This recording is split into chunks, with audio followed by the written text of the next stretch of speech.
Hello, good day mga boss. Choy ulit ng DIY ko Rips. So ngayon, mag-install tayo ng modified brake hose Yan. So bakit ko ba minodify ito? Para maganda yung gapang niya doon sa loob ng motor.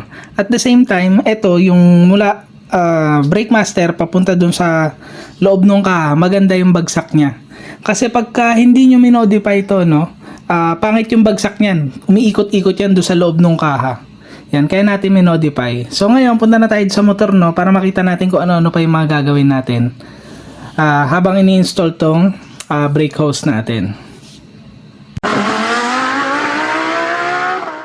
Eto na, nandito na tayo ngayon sa motor. So ang pinakauna natin gagawin is baklasin muna yung kaha bago natin i-drain yung brake fluid. So para just in case lang na mayroong mga tumalsik na brake fluid, hindi tatamaan yung kaha. Yan. So mangyayari, doon na lang natin sa baba i-bleeding, pati doon sa likod. Yan. Tapos pagka nabaklas ko na yung kaha, balikan ko kayo mamaya.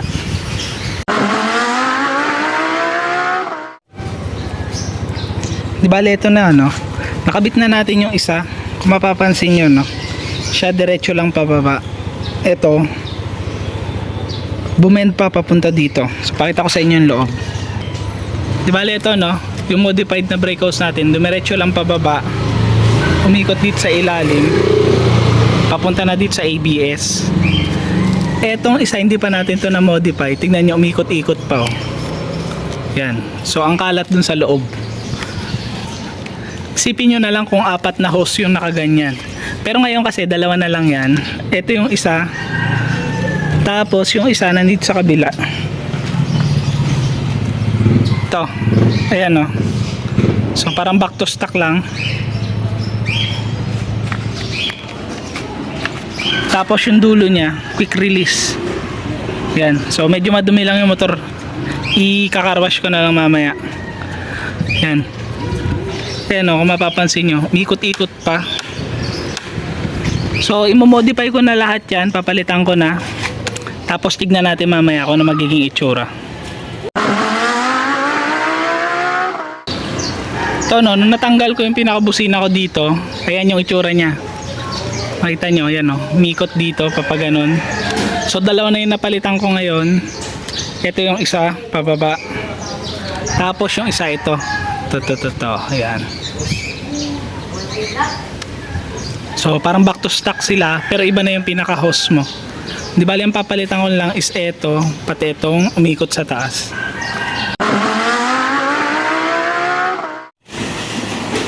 Di bali ito na yung na-install natin na modified brake hose.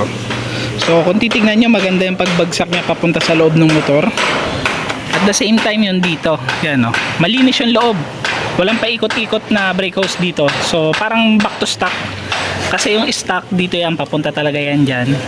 Kasi ito yung mga connection nila papunta ng ABS. Yan parang stock na stock. So walang pakalat-kalat dun sa loob. Tapos may tip ako sa inyo kung halimbawa nagpalit kayo ng brake master, tapos hydraulic brake yung sa brake light nyo, dito nyo na lang lagay yung pinaka brake light switch para mas malinis tingnan.